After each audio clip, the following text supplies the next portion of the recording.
Arriving in Portland, we're learning about what it took for them to get here. You can get lobster anywhere in Portland, but this new restaurant on the working waterfront is actually run by families in the fishing industry. Ever read the book Around the World in 80 Days? Tonight we're going to tell you how you might be able to mirror the adventures of Phileas Fogg in that amazing story. It's a pretty cool trip. We'll tell you about it coming up. This is News Center Now.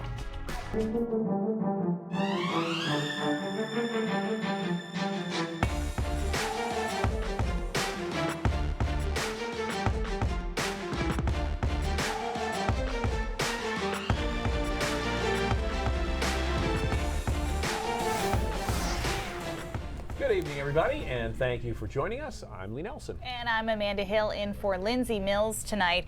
In the news, there are now more than 150 asylum seekers who've arrived in Portland since Sunday. And with another bus of people on the way, that number is expected to get even higher. Many of them are being housed temporarily at the Portland Expo because other facilities are full or overflowing already.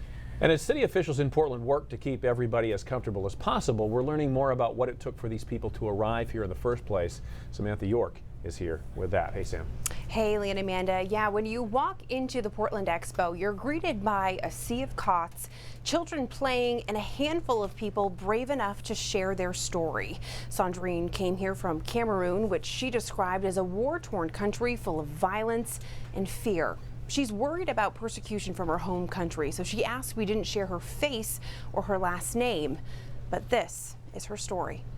We are not free. There's no freedom there. With the help of an interpreter, Sandrine recounts what forced her family to leave everything they knew behind. We're being asked, like, why are you fleeing? Well, we're fleeing because we have nothing. There's only war back at home. Like many others seeking asylum here, her journey from Cameroon to the United States was not simple. We started walking through the forest, through all the countries where we've been walking and walking with all the children. There's days we didn't get any food, days without washing. We slept in the forest.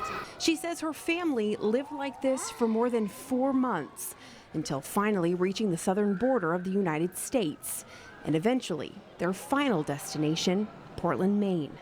Now, Sandrine and more than 100 others seeking asylum in the city are being sheltered here at the Portland Expo. I'm very, very thankful for everything that you've done for us. She says it's not just the hospitality she's thankful for, but the opportunities Maine will bring to her family, especially her baby boy. I know that he'll be able to study peacefully and that he'll be able to grow.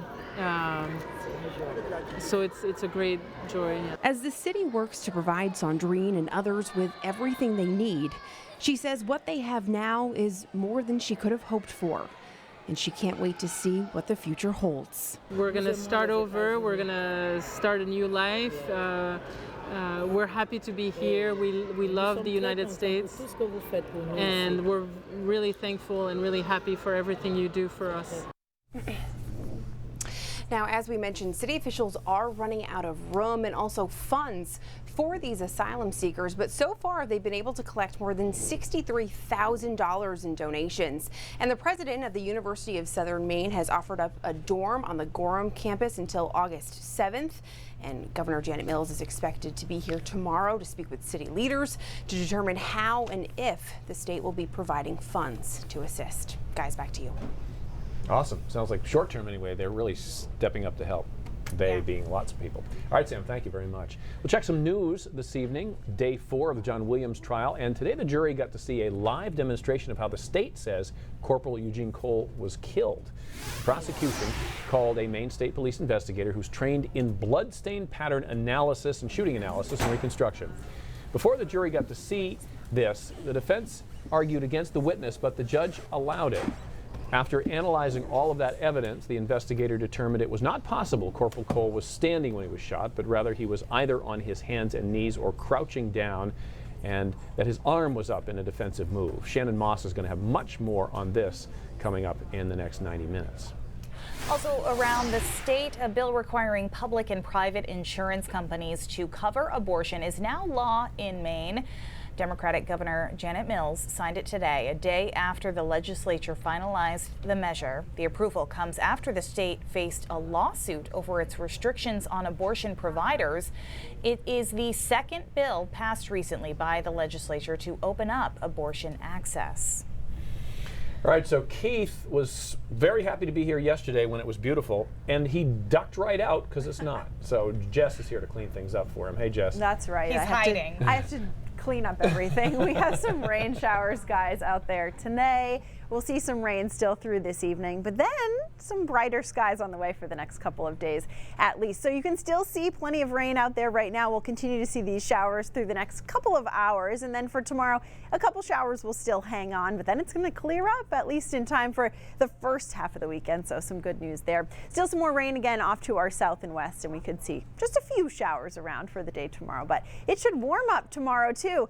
Look at these current temperatures, 53 right now in Bangor, 51 currently in Portland and in Wiscasset, 50 in Augusta and Lewiston. Temperatures actually dropped, you may have noticed, as we went throughout the day.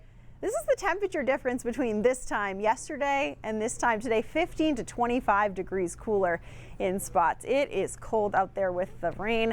The clouds kept the sun away today. So again, we'll see those showers continue overnight, but then as we go through the day tomorrow, it'll at least start to dry up a little bit and temperatures should be able to warm up a little bit more.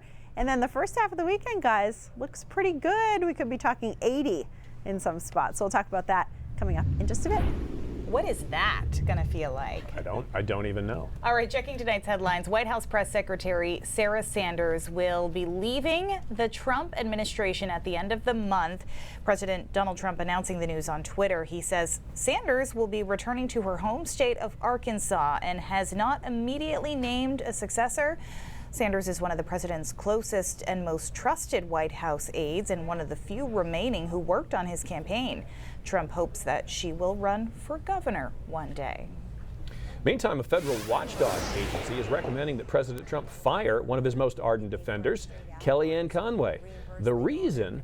Well, the U.S. Office of Special Counsel says Conway has repeatedly violated a law that limits political activity by government workers. The agency calls Conway a repeat offender of the Hatch Act, saying she's regularly disparaged Democratic presidential candidates while speaking in her official capacity as a presidential advisor. A White House spokesman called the agency's decision deeply flawed, adding they were not planning on firing Conway. Authorities say one of the men they're looking for in the shooting of David Ortiz is believed to be the same man who's wanted in Pennsylvania on an attempted homicide charge. His name is Luis Rivas Clase. He is charged in an April 2018 shooting in Reading, Pennsylvania. Police there say the man told them he threatened to have him killed a few days before the shooting of Ortiz. The former slugger remains in guarded condition at Mass General Hospital. So far, 5 people have been arrested in connection with this attack. So we will continue to see where that goes, because that's a very interesting. It's unfolding. There's a lot going on in that case. For sure, for sure. All right, we have some good news. Okay. More adults are exercising. All right, but I'm going to temper that news by saying they need to exercise more, okay?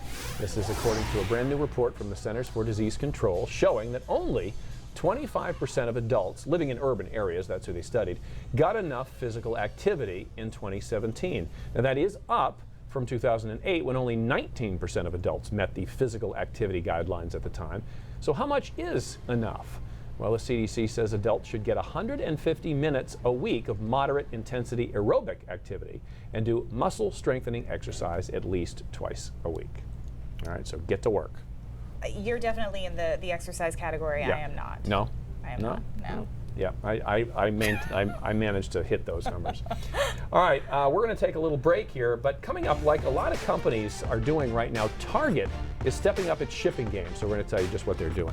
Yeah, also ahead, we're going to learn more about a new restaurant on Portland's waterfront that has deep ties to the area it's in.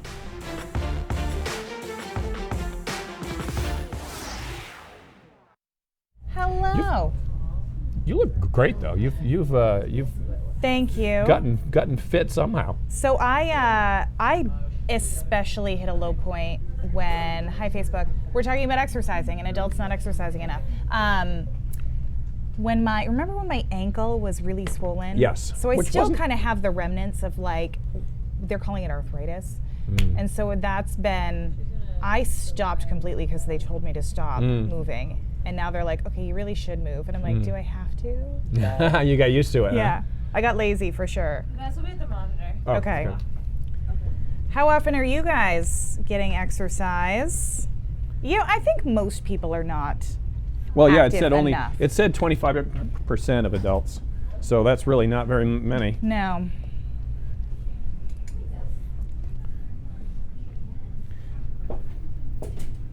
Are we Ooh. doing our favorite prom shot? Jane in Hot, Florida. Oh, are we doing the prom shot? We're going to the prom tonight. So, you know, the funny thing about exercise with me is I never haven't exercised. Like, I played sports when I was a kid, and then even in high school, I was going to the gym, and I've been going to the gym ever since I was like 15 years old.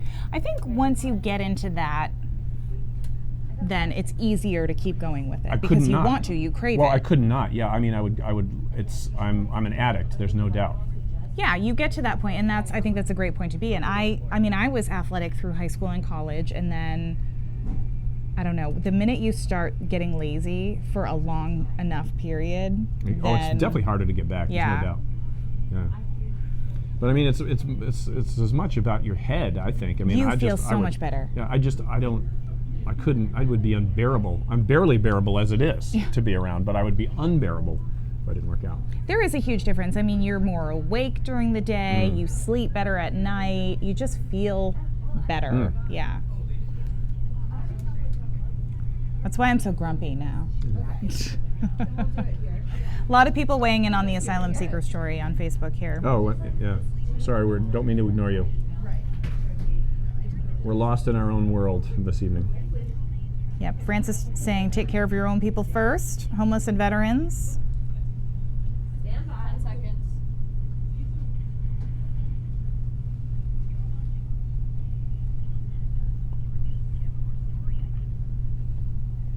Okay, so Target, the store, is expanding its same-day delivery. Yes, they sure are. Shoppers in 47 states, including the state of Maine, will now be able to get their items delivered to their doorstep, sometimes in as little as an hour. That's a little freaky. Yeah. There is a flat fee of $9.99 per order for the convenience. Up until now, only Shipped members could get same-day delivery options from Target, and that service cost $99 a year, but now it's available on an order-by-order basis without having to sign up for any annual membership or anything. Target says the option should be added to its mobile app before the holidays, and it's currently live already on your computer and mobile web browser. Interesting. And this, researchers crunched some numbers and say the electricity required for the virtual currency Bitcoin, generates as much carbon dioxide as a whole city like Las Vegas. Okay, the number crunchers were at the Technical University of Munich. They first calculated the power consumption of the entire Bitcoin network. They then combined the results with the carbon emissions from electricity production in the countries where the computers were located. And one of the researchers, who also works at MIT, says the findings should prompt policymakers to consider regulating Bitcoin so it uses mainly low-carbon, renewable energy. And you say, well, you know, why is this important? The amount of computer power it takes to run that whole thing is like apparently crazy huge. Yeah. So Did Bitcoin ever really take off, though? I mean,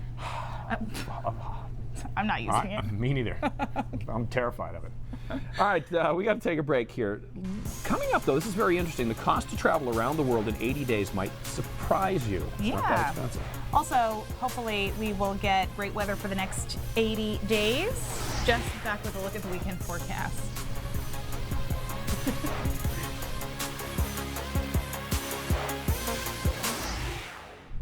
Boo! I know. I was gonna If we hop off post script, online today. just stay, and we'll jump back on. Apparently, this is what summer is now. When is the first day of summer? June 1st, I think. So next Friday? Cook out. Don't worry, it's gonna be cold and raining. But then the days got start getting shorter. Yeah. Isn't that? All right, now I can look at Facebook here. What's going on here? Thanks for that depressing thought, Jeffy. He goes, and then the days start getting shorter again. It's been a great stretch. Hello, All right. Amanda and Lee. Dave from Parsonsfield. Hey, Dave. Hello, all.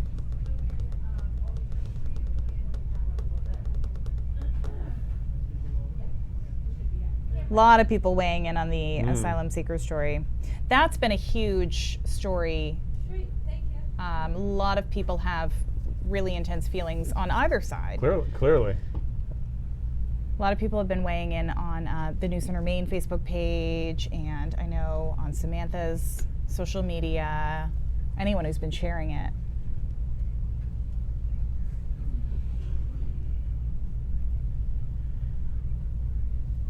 Hi, Fred. Ooh, excuse me. It's been a day. We're back here, right? Yes. Yep.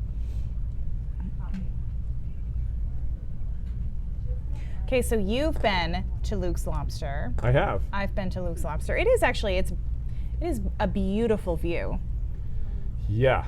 Well, you know what's so amazing about it is most of the places down there that are right on the water look to the side, but Luke's actually looks out. Right. You know, so you really have a great view. Yeah, Right. It's awesome.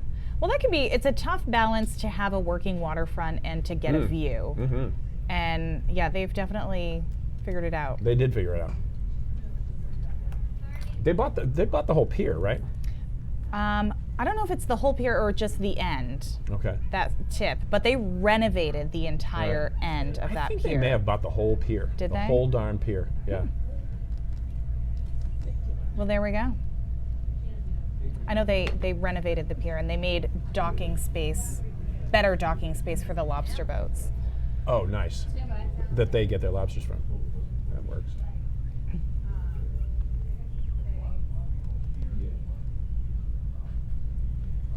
In Portland in the summer, you can pretty much find lobster on every block along the waterfront, that's right? true. You would think. Now, a week ago, and as I get my glasses on here, the latest fishing shack opened up in the Portland Pier, but Luke's Lobster really is anything but a shack. It's not just another restaurant on the waterfront taking up some space. It's definitely not. The owner, Luke Holden, his chef, Zach Lehman, and quite a few members of the staff actually come from fishing families. So preserving a working waterfront has been the focus of their brand new space, starting with fixing up the docks and actually making the space useful again. I mean, the pylons were buckled and falling into the ocean. The first winter we were here, a pickup truck fell through the pier. What it looked like was we drove close to 80 pylons into the mud here. We did all the joisting, all of the decking. So we basically rebuilt the entire pier as the foundation before we even tackled restoring the buy station and then turning dilapidated office space and a residential condo into the lobster shack. Having grown up in a fisherman family, what the idea of keeping this working waterfront, what did that mean for you? Well, I think anybody could come down into Portland and with the right amount of money demolish what made the Portland waterfront great and what keeps it great. And so having everything work together down on the end of this pier, without lobstermen and fishermen, you know, we don't have the amazing fresh product that we serve at Luke's. Order a lobster and it comes directly from one of these tanks adjacent to the restaurant, which came directly from one of the boats tied to the docks surrounding the deck. Visitors can sit, sip a cocktail, and watch their catch come in. These guys take their waterfront relationship seriously with a slogan, no middlemen, just lobstermen. Even their coasters reflect that. They're like baseball cards for the fishermen that, you know, for the lobstermen that pull in on the pier. And so they've got like their name and a picture of them. It's a little, you know, like Deadliest Catch intro as far as, you know, a TV show is concerned. It's pretty cool. I've heard some of your lobstermen have already picked out their seat at the bar too. They have, they're definitely our VIPs, so to speak. It's fun because a lot of them have family working here too. And that's, I know that makes Zach and I feel good when we get to build a business and not only buy the catch from fishermen, but have them run ancillary businesses here or hire their sons or daughters and give them introductions into the hospitality world. Nearly 10 years ago, Luke opened his first Luke's Lobster Shack in New York. Now with spots all over the country, his catch has always come from Maine fishermen. A mission that's not only important to him, but to his new chef, who also comes from a fishing family. We grew up on fresh haddock, scallops, lobster, and that was the norm. When times were tough, we had lobster, crab, scallops, and macaroni and cheese. Which is crazy. Yeah, that's what recession looked like in my household. Yeah, that's what came off the boat. And that's what my father was processing. That's what Dad brought home. Ziploc bags of haddock fillets. Yeah. Safe to say both know their seafood, and Luke's brothers know how to build a beautiful space, designing this 2-story restaurant with nearly 360-degree views of Casco Bay and its working waterfront. I think I'm on the record as early as 3 or 4 years ago saying we would never open a restaurant in Portland because it was in Portland. And when we got the opportunity to be part of a project that revived the working waterfront and built a flagship shack that can showcase the brand and we can bring on experience and talent like Zach to just showcase the super high ingredients that are landed here in Portland. That's what got us super excited about this project. Okay, so the grand opening was a little over a week ago, and what's really interesting is that they're actually planning to be open year-round. Great. So that'll be great for people in the area who want to go down in the wintertime and think about how great that view is going to be in the middle of a snowstorm, right? And I love that they use the word shack. Yeah. It's kind of like the cottages that they have in Bar Harbor, It's not a shack. Yeah, it's a shack, but it's not a shack. I know, it's so pretty there. I can't wait to go. Can't wait to try it. Yeah, it's good. Not today, maybe, in the rain. I mean, you can go inside and eat. I'm not trying to discourage anyone from going, but it's a little rainy, but it's going to clear up, guys, for the next couple of days. And the weekend at least looks like it's going to be off to a good start. These were our high temperatures today. 58 is what we made it to in Portland. Usually at this time of year, we're around 73 degrees, so way below normal. Bangor was able to make it up to 65. Look at northern Maine. They were much warmer because they saw some sunshine today. The rest of us had clouds and rain around for much of the day. It's cooled off a little bit in most spots. Really, those temperatures dropped as we went throughout the day today. 51 right now in Portland, 50 degrees in Lewiston. It is kind of chilly out there. 53 now in Bangor, so cooling off even more. But as we head into the day tomorrow, temperatures will warm up some, and then they'll warm up even more as we head into the beginning of the weekend. So Saturday looking good. We'll talk about Sunday, though, maybe not so much. Still some rain around, of course. You can see it. It's continuing to move on out of here. A couple showers linger into the day tomorrow. You can see more rain off to our south and west. It looks like we'll just see a few spotty showers tomorrow, and then we'll clear up even more again as we head into the beginning of the weekend. Let's go through it hour by hour. Still through tonight, could still see those showers around, and then overnight, still some clouds and some clouds around for the day on Friday, again with just a couple isolated showers. Watch the temperatures, at least able to warm up a little bit more. By lunchtime tomorrow, most of us are in the low to mid 60s, and then as we head into tomorrow afternoon, upper 60s, lower 70s. But again, you can see those showers popping up, especially up north and in the mountains. Then as we go into the day on Saturday, things will clear up even more. Nice bright sunshine it looks like for Saturday morning. It should be pretty nice for most of us. Temperatures starting in the low to mid 60s, so you know what that means. We're going to warm up even more for Saturday afternoon. You can see at 1 o'clock we're in the low to mid 70s. Some of us will get pretty close to 80, it looks like, by Saturday afternoon. Another round of rain, though, moves in for Father's Day. Sorry, dads. Looks like we'll see some showers early Sunday, but it looks like also we'll see at least a partial clearing by Sunday afternoon. Then we kind of get into a little bit of a cloudy pattern at least. Sunday, some showers around. Monday, it looks like we'll stay mainly cloudy. Even into the day on Tuesday, there's a slight chance of some showers still. Same thing for Wednesday. So not a great pattern after this. Try to enjoy any sunshine while you can. Seas 4 to 7 feet tomorrow. Winds from the southwest at 10 to 15, gusting as high as 20 knots. Here's your 7-day forecast. Again, tomorrow, a couple showers. Temperatures much warmer, though, than today. It's not going to be tough to do. By Saturday, we'll be close to 80 degrees away from the coast. It looks pretty good for Saturday. Sunday looks okay. It's not awful. It's not great either. A couple showers, cloudy skies, clouds around for Monday. Tuesday, Wednesday, we'll finally see some nice sunshine again. But enjoy the day on Saturday. Yeah. Looks pretty and let's good. hope for like half a day on Sunday. Yeah, or I something. think that's what we'll get, about half a day. Okay. Does that work? Yes, Going it works. optimistically. It All right. works. Yeah. Thank you. Thank you. All right, AT&T is canceling all pre-orders for Samsung's Galaxy Fold smartphone. A lot of people waiting on this one. The folding phone, which costs nearly $2,000, was initially scheduled to be launched April 26th, but that date has been postponed indefinitely due to device failures in some test versions. Samsung says it is working on further improvements that will help protect the display from damage.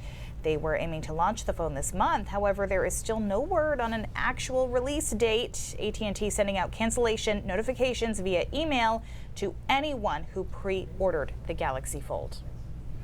That's been problematic. Yes. This is really cool. Check it out. How would you like to go on the trip of a lifetime?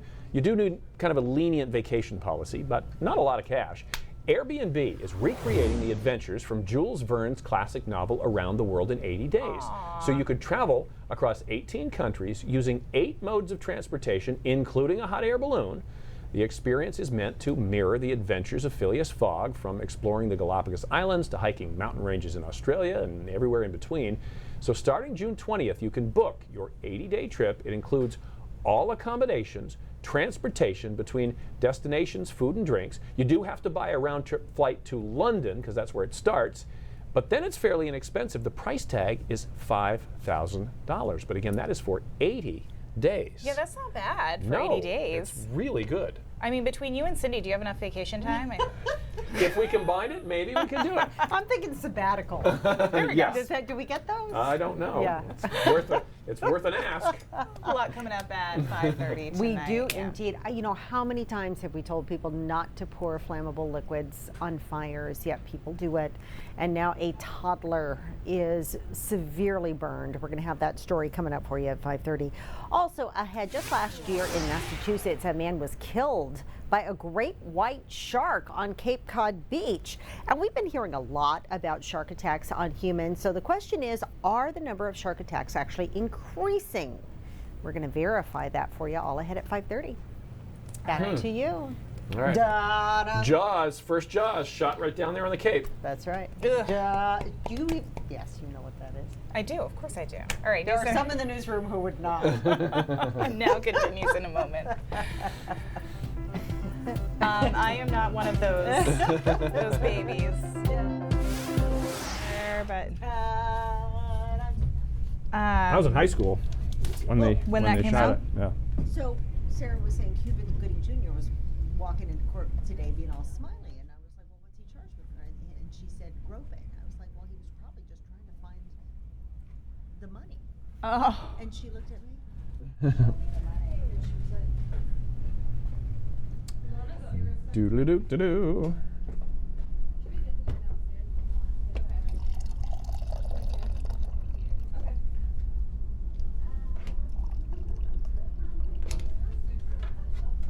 Sarah's really good for that.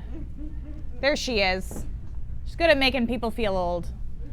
You're gonna stay here. Wait. Oh, okay. Right there. Okay. Yeah, actually, Liam, they're not going there. So.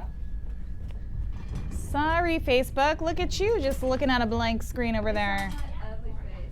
Come on, Liam. Hi, guys. I need like a string or something. Need a I know you. You need like a joystick. Yeah. Well, there is one on there, but yeah, there's no like. There's one that's. There is. Paul would never pay $2,000 for a phone. I didn't really get a chance to check it out. I don't really get the point of this. So it folds open and then it's like a bigger screen. Oh, I didn't even see it. Is it a Samsung phone? Yeah. Yeah, I've heard about it. Apple is thinking. I thought was thinking about doing it too, but theirs would be like even more. I'm sure. If Apple made it, it'd be $4,000. Yeah. And people would buy it happily. Yeah, but it's a flip phone technically, right? Yeah. Just a little more expensive. Sasha, I'm with you. It was so gross today. And so we decided the first day of summer is next Friday, right? It better step up its game because spring has been terrible. Yeah. You see the difference too. Like, people are more grumpy. Totally. Oh, Catherine says, hi, Liam. Do you know Catherine?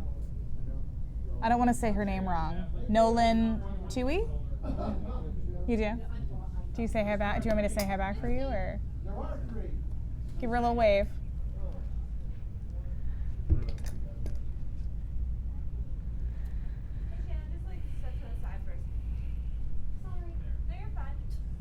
How much?